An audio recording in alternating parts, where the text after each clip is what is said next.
प्यारे बच्चों, class 11th अर्धवार्षिक परीक्षा S7 इकोनॉमिक्स विषय का हो चुका है। आप लोग इस वीडियो के माध्यम से आंसर को मिला सकते हैं, देख सकते हैं और साथ ही समान विद्यालय के बच्चे जिनका इकोनॉमिक्स है उनके लिए भी यह वीडियो महत्वपूर्ण हो सकता है, क्योंकि जो क्लास 11th में पढ़ना है उसी का एक पेपर क्लास 12th में भी पढ़ना है और उससे भी बहुत सारे क्वेश्चन आए हैं इसमें।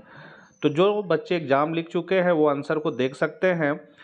ये आंसर की का वीडियो है, इसका एग्ज़ाम हो चुका है आपका S7 का। जो भी बच्चे चैनल पर पहली बार है सब्सक्राइब कर ले इसी तरह की वीडियो पाने के लिए और बेल आइकन दबाना ना भूले। तो सबसे पहला क्वेश्चन है आपका, संसाधनों का खाली स्थान प्रयोग चयन की समस्या को उत्पन्न करता है।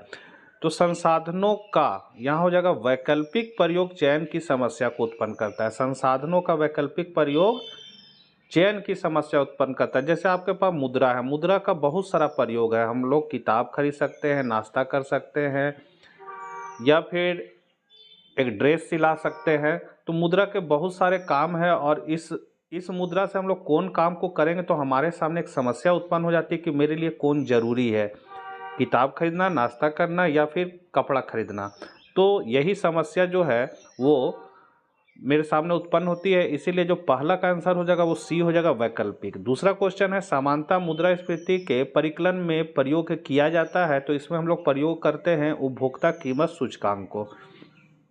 तीसरा क्वेश्चन है, अभिकथन है कि सुनीता ने भौतिकी में 63, रोहन ने सांख्यिकी में 89 अंक और रीता ने अर्थशास्त्र में 59 अंक प्राप्त किए। दिया गया आंकड़ा सांख्यिकीय है। इसका कारण है आर में कि सांख्यिकीय ये आंकड़े संख्यात्मक प्रकृति होने चाहिए। तो इसमें जो आपका करेक्ट आंसर है मेरे हिसाब से सी होना चाहिए, क्योंकि ए सत्य है और आर जो है वो असत्य है। यहाँ आपका सांख्यिकीय आंकड़ा होना चाहिए, साथ में इसमें मात्रात्मक गुणात्मक दोनों होना चाहिए। चौथा नंबर है, सर्वेक्षण का उद्देश्य होता है। तो सर्वेक्षण का जो उद्देश्य होता है वो होता है आंकड़ों का संग्रहण। अगला है, निम्न में से किसका मान त्वरण से ज्ञात किया जा सकता है। तो हम लोग माध्यिका का जो मान है वो त्वरण से ज्ञात कर सकते हैं।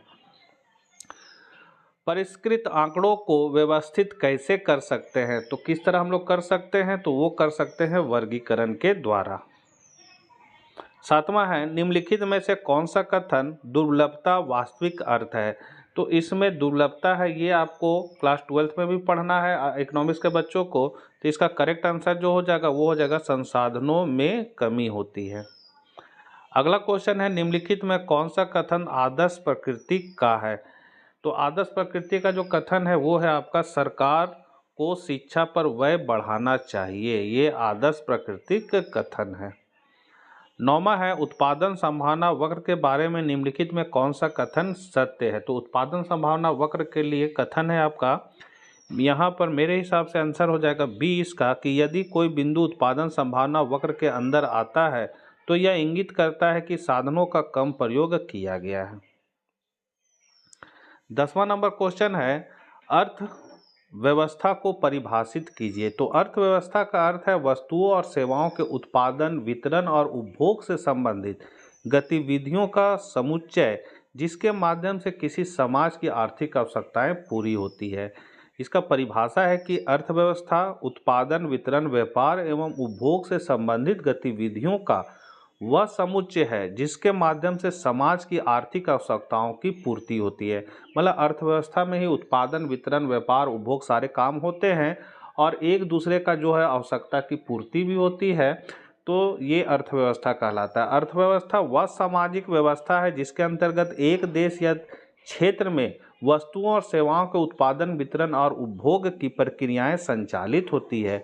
यह साधनों के प्रबंधन और उपयोग से जुड़ी गतिविधियों को भी सम्मिलित करती है। अगला क्वेश्चन था, एक वचन के रूप में शब्द सांख्यिकी को परिभाषित कीजिए। तो इसका आंसर हो जाएगा, एक वचन के रूप में सांख्यिकी का अर्थ होगा कि कोई सांख्यिकीय तथ्य अथवा संख्याओं के संकलन, वर्गीकरण तथा प्रयोग का विज्ञान से है। मतलब जो एक वचन सांख्यिकी का परिभाषा हम लोग लगाएंगे वो क्या हो जाएगा, तो संख्याओं के संकलन और डाटा को जमा करना, उसका वर्गीकरण करना और उसको हम लोग प्रयोग करेंगे, वो सांख्यिकी कहलाएगा।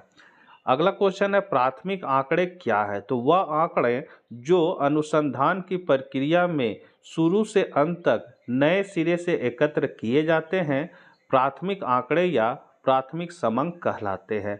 मतलब प्राथमिक आंकड़ा जो होता है वो नया तरीका से तैयार किया, जैसे बेरोजगारी के लिए हमको डाटा तैयार करना है तो हम कोई टोला में घूमेंगे, कोई गांव में घूमेंगे और वहां सर्वेक्षण करके डाटा को निकालेंगे, तो वो जो डाटा हो जाएगा वो मेरा प्राथमिक आंकड़ा या प्राथमिक समंक कहलाएगा। और वही अगर हम पेपर से, इंटरनेट से या कहीं से भी अगर हम कलेक्ट करते हैं वो डाटा को, तो वो मेरा द्वितीयक आंकड़ा कहलाता है।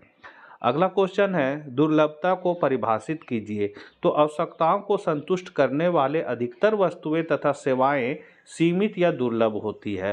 तो दुर्लभता का फॉर्मूला है डी ग्रेटर देन एस। कहने मतलब है मांग जब पूर्ति से अधिक हो जाता है तो वो दुर्लभ हो जाता है वस्तु। तो पूर्ति की अपेक्षा मांग होने से साधन जो होते हैं वो दुर्लभ हो जाते हैं। अगला क्वेश्चन है किस अर्थव्यवस्था में कीमत संयंत्र के आधार पर निर्णय लिए जाते हैं? तो पूंजीवादी अर्थव्यवस्था में केंद्रीय समस्याओं का समाधान कीमत यंत्र द्वारा किया जाता है। अगला क्वेश्चन है उपभोक्ता किसे कहते हैं? तो वह व्यक्ति जो स्वयं अथवा परिवार के सदस्यों की आवश्यकताओं को संतुष्ट करने के लिए वस्तुएं खरीदता है उपभोक्ता कहलाता है। अगला क्वेश्चन है सूचकांक क्या है? तो सूचकांक संबंधित चरों के समूह के परिणाम में परिवर्तनों को मापने का एक सांख्यिकीय साधन है। इसको हम लोग इंडेक्स नंबर भी बोलते हैं, जिसमें हम लोग आधार वर्ष और जांच वर्ष की तुलना करके हम लोग एक निष्कर्ष पर पहुंचते हैं। तो सूचकांक क्या है? तो संबंधित चरों के समूह के परिणामों में परिवर्तन को मापने का एक सांख्यिकीय साधन होता है। अगला क्वेश्चन है आधार अवधि के वांछित गुण क्या होते हैं? तो सूचकांक में दो अवधियों में से जिस अवधि के साथ तुलना की जाती है उसे आधार अवधि के रूप में जाना जाता है। उदाहरण स्वरूप यदि हम यह जानना चाहते हैं कि 1990 के स्तर से 2005 में कीमतों में कितना परिवर्तन हुआ, तब 1990 आधार अवधि बन जाता है। आधार अवधि में सूचकांक का मान 100 होता है। आधार अवधि के गुण, तो पहला है यह एक समान वर्ष होना चाहिए, अर्थात युद्ध, अकाल आदि नहीं आए होने चाहिए। दूसरा है आधार अवधि के लिए चरम मानों को नहीं चुना जाना चाहिए। अगला है आधार अवधि की तुलना तब की जाती है जब एक ही वस्तु की तुलना समय के साथ की जाती है।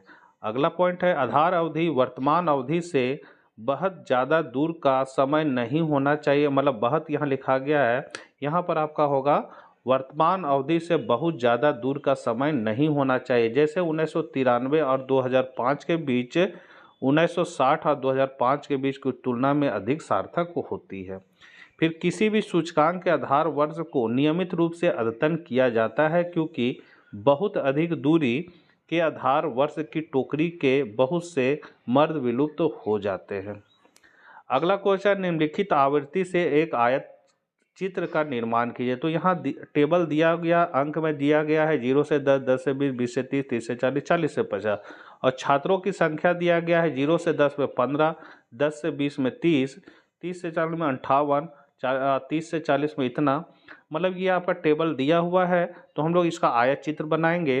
तो आयत चित्र किस तरह बनाएं? तो यहाँ लिखेंगे यह आयत चित्र प्रत्येक अंक श्रेणी में छात्रों की संख्या को दर्शाता है, और इस तरह हम आपको टेबल बना सकते हैं। तो इसमें आप देख सकते हैं आयत चित्र में यहाँ पर जो है 0 से 10 में कितना है 15, तो 0 से 10 में अगर हम लोग यहाँ देखते हैं 0 से 10 वाला, तो यहाँ देखिए 10 और 20 के बीच में ही 15 को लिया गया है। तो इस तरह टेबल के आधार पर हम लोग इस तरह बना सकते हैं, थोड़ा और छोटा कर दे सकते हैं। तो इस तरह हम लोग इसको बना सकते हैं आयत चित्र को। अब अगला क्वेश्चन है निर्दर्श या प्रतिदर्श से क्या अभिप्राय है? तो किसी समग्र या जनसंख्या का प्रतिनिधित्व करने वाला छोटा समूह जिसके विषय में हम जानकारी चाहते हैं प्रतिदर्श या निर्दर्श कहलाता है। सीमांत उत्पादन संभावना क्या है? तो सीमांत उत्पादन संभावना दो वस्तुओं के उन संयोगों को दर्शाती है जिनका उत्पादन अर्थव्यवस्था के साधनों का पूर्ण रूप से उपयोग करने पर किया जाता है। यह एक वस्तु की एक अतिरिक्त इकाई प्राप्त करने की अवसर लागत है। अगला ही क्वेश्चन है अवसर लागत की धारणा को स्पष्ट कीजिए। तो किसी साधन की अवसर लागत का अर्थ उसके दूसरे सर्वश्रेष्ठ वैकल्पिक प्रयोग से है। इसका अर्थ यह है कि साधन सीमित होते हैं जिनके वैकल्पिक प्रयोग हो सकते हैं। जब साधन का प्रयोग किसी एक वस्तु के उत्पादन में बढ़ाया जाता है तो दूसरी वस्तु का उत्पादन कम करना पड़ता है। इस प्रकार किसी एक वस्तु की अवसर लागत दूसरी वस्तु की वह मात्रा है जिसका त्याग करना पड़ता है। अवसर लागत को आर्थिक लागत भी कहते हैं। अगला क्वेश्चन है, जनगणना विधि क्या है, इसके गुण एवं दोष क्या है। तो जनगणना विधि वह सांख्यिकीय प्रक्रिया है जिसमें किसी खोज से संबंधित समग्र जनसंख्या की प्रत्येक इकाई या सदस्य से संबंधित आंकड़े एकत्र किए जाते हैं, अर्थात सभी को शामिल किया जाता है। जनगणना विधि की परिभाषा है कि जनगणना विधि वह प्रक्रिया है जिसमें अध्ययन विषय जैसे देश की कुल जनसंख्या के प्रत्येक सदस्य इकाई का डाटा एकत्र किया जाता है जिससे पूर्ण एवं सटीक जानकारी मिलती है। जनगणना विधि के गुण, तो यह पूरी जनसंख्या को समाविष्ट करने के कारण इसके निष्कर्ष पर पूर्ण विश्वास किया जा सकता है। दूसरा है आंकड़ों की सटीकता और विश्वसनीयता अधिक होती है। तीसरा है गहन और विस्तृत जानकारी प्राप्त की जाती है क्योंकि हर इकाई का अध्ययन होता है। अगला पॉइंट है, यह विधि उन क्षेत्रों में उपयुक्त है जहां जनसंख्या सीमित हो। अब जनगणना विधि के दोष, तो पहला है समय, धन और श्रम की आवश्यकता बहुत अधिक होती है। दूसरा, यदि जनसंख्या बहुत बड़ी हो तो इसे लागू करना कठिन होता है और प्रबंधन के लिए संसाधन भी अधिक चाहिए होते हैं। अगला पॉइंट है, गलतियां होने पर सुधार जो है अत्यंत कठिन है क्योंकि पूरा डाटा संशोधित करना पड़ता है और कभी कभी सूचना का संकलन इतना विस्तृत होता है कि विश्लेषण में जटिलता बढ़ जाती है। और लास्ट पॉइंट है, जनगणना विधि पूर्ण विश्वसनीय आंकड़े प्रदान करती है लेकिन समय, धन एवं प्रयास की दृष्टि से महंगी और जटिल भी है। अगला क्वेश्चन है, वृत्त आरेख को परिभाषित कीजिए। निम्नलिखित आंकड़ों द्वारा रांची में गृह निर्माण की लागतों को प्रस्तुत करने के लिए एक वृत्त आरेख बनाएं। तो यहाँ टेबल दिया गया है कि मजदूरी पर 25 व्यय हुआ है, ईंट पर 15, सीमेंट पर 20, स्टील पर 15, पर्यवेक्षण पर 10 और अन्य पर 15। इसी वजह से हमको वृत्त चार्ट बनाना, तो वृत्त चार्ट का परिभाषा हम लोग पहले लिख लेंगे कि वृत्त आरेख एक सांख्यिकीय चित्रण है जिसमें पूरी मात्रा को वृत्त के रूप में दिखाया जाता है और विभिन्न श्रेणियों को अंशों के रूप में प्रदर्शित किया जाता है जिससे प्रत्येक श्रेणी का अनुपातिक भाग स्पष्ट हो जाता है। और ये है आपका वृत्त आरेख। यहाँ पर साइड में लिख देना है, जो ब्लू रंग से है वो क्या है, तो आपका लेबर है, यहाँ लेबर लिख दिए हैं। फिर ये आपका सीमेंट है ये वाला, तो ये सीमेंट को लिख दिए। यहाँ पर आप बना सकते हैं या नहीं भी बनाएगा तो चलेगा, इस तरह आप वृत्त आरेखों को दर्शा सकते हैं।